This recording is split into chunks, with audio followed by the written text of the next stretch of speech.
ladies and gentlemen, direct from a terrific run from his dressing room. Please welcome Mr. Tommy Van.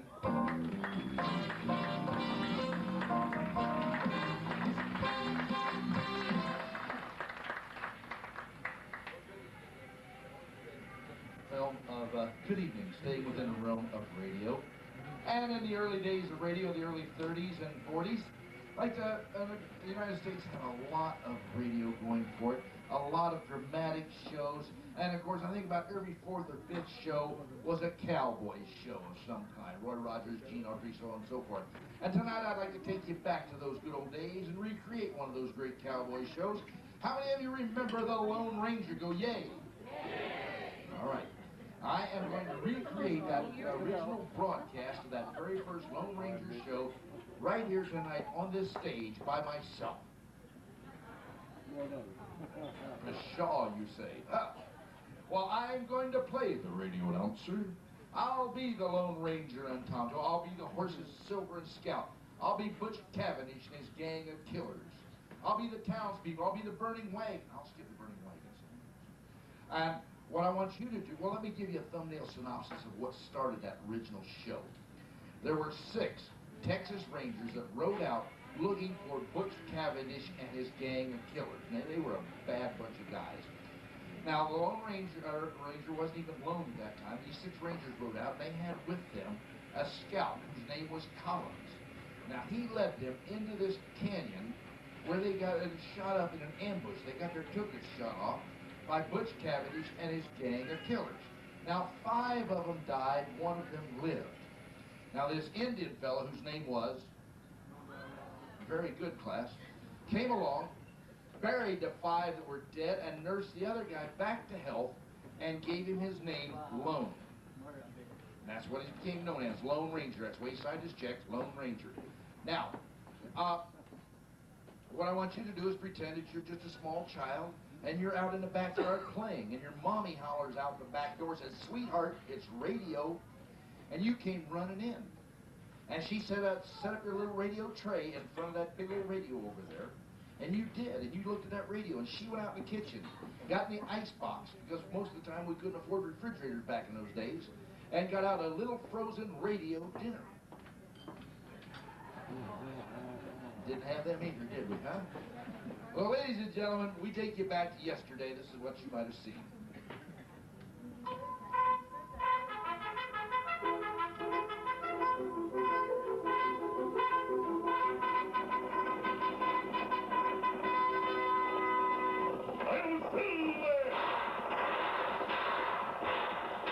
A fiery horse with the speed of light, a cloud of dust, and a hearty hi-yo silver.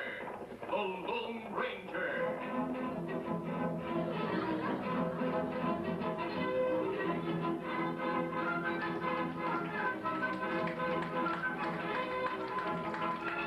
This is the legend of a man who buried his identity to dedicate his life to the service of humanity and country. It is the story of the origin of the Lone Ranger.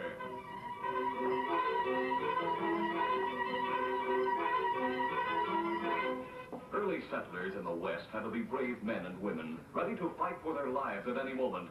There was danger on every side. There were wild beasts, savage Indians, and Cavendish gangs. Butch Cavendish headed a pack of outlaws. They struck without warning to steal and kill. Open fire on that wagon train. Wipe them out to the last man.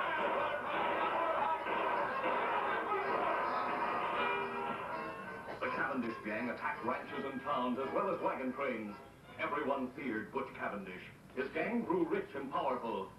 Finally, the Texas Rangers learned where Butch Cavendish and his gang were hiding.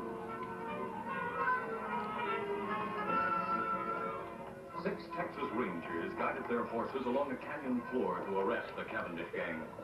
Presently, Captain Reed signaled a halt. Right in, boys. Collins, Scout. What's the word, Collins? Good news, Captain Reed. It's all clear. I scouted the rim on both sides of the canyon and found no sign of the Cavendish outfit. All right, boys, let's go. Get up there. Collins, the guide, lagged behind unnoticed by the Texas Rangers, who moved in single file along the floor of the rock-strewn canyon. They didn't know that Collins had lied, that Butch Cavendish and his killers were waiting in ambush on the rim on both sides of the gap. Here come those Rangers, boys, just as Collins... The Rangers leaped from their saddles and spread out as they returned the fire from both sides of the canyon. Soon, 4 of the Rangers were killed. Captain Dan Reed and his brother, wounded several times, kept fighting side by side. Then the captain fell mortally wounded, and a moment later his younger brother, the last of the Rangers, slumped to the ground.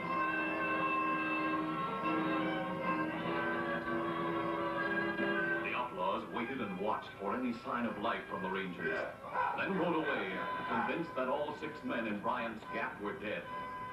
Sunset came, then darkness.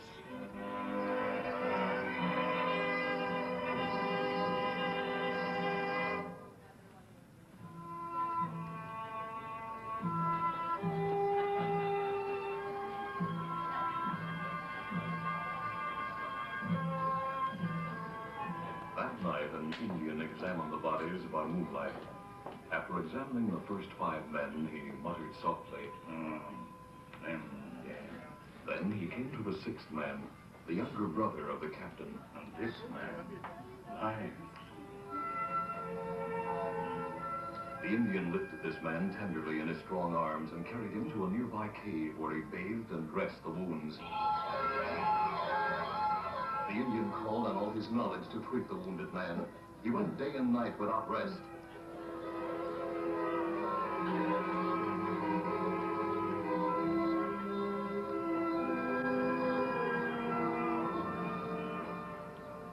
It was the morning of the 4th day when the ranger opened his eyes.